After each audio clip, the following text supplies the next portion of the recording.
Rayonsports yatanze akazi igaha umukinnyi wayikiniye gaze ayifashe. Ese ninde?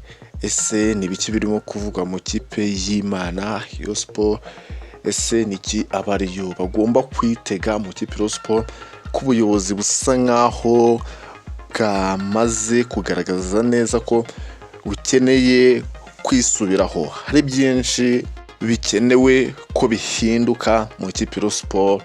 Nimuze duhurira hamwe ubundi tuzirambure 5 uraza kumenya amakuru y'ingenzi ari kuvugwa mu kipe yawe. Nimba ari ubwa mbere reba gato munsi yo video ubundi dushyigikire ukanda ijambo subscribe kandi no kunzogera. Reka twanzike tudace ku ruhande ingingo imwe ku yindi. Ese byifashe bite?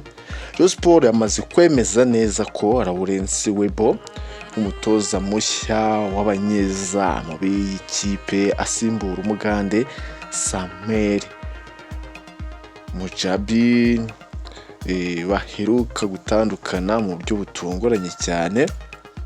Tariki ya 8 Mutarama 2024 nibwo Rayonsports yatangaje ko yatandukanye n'umutoza w'abazamu bayo umugande Samuel Mujabi, aho yabinyujije ku mbuga nkoranyambaga zayo yemeza ko Rayonsports wigeze gukinira ikipe ya Rayonsports ari umunyezamu ari we ugiye kuba umutoza w'abazamu bayo. Rayonsports akaba ari umunyakenya yakiniye Rayonsports kuva mu 2006 kugeza mu 2009.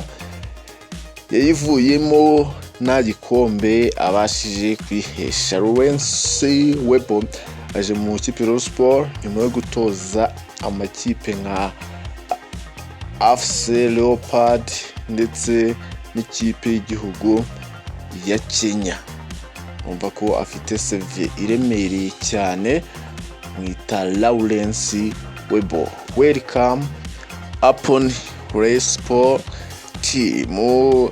Ikipe Rayonsports irimo kugenda igaragaza ko ari ekipe none igiye guhatana.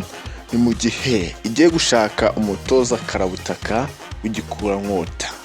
N'umutoza uzaba ari mukuru mu gihe biri gukekwa neza ko Mohamed Wade azungiriza uwo mutoza. Ni mu gihe barimo kubyumvikanaho mu buryo bwiza cyane kugira ngo uyu mutoza aze. Nuko hari byinshi bagomba kuba bumvikanaho kwemerera Mohamed Wade akamwungiriza kugira ngo ikipe Rayonsports idakomeza gutakaza amafaranga ya hato na hato ndetse n'abafana b'i ekipe kugira ngo bataza kubacera injinga. Hari byinshi byakomeje bitangazwa mu kiganiro n'itangazamakuru abayobozi b'ikipe Rayonsports bagiranye. Ni byinshi mwamenye. Ni ikipe n'ubundi ivuga ko igiye guhatana ihatanira igikombe cya shampiyona iri seriye nta gutakaza undi mukino wa hato na hato. Basaba imbabazi abariyo ku byabaye umukino wa Gasogi United. Ngaho nguko rero nayo makuru yararimo avugwa mu kipe Rayonsports. Turaza n'andi makuru akomeye cyane.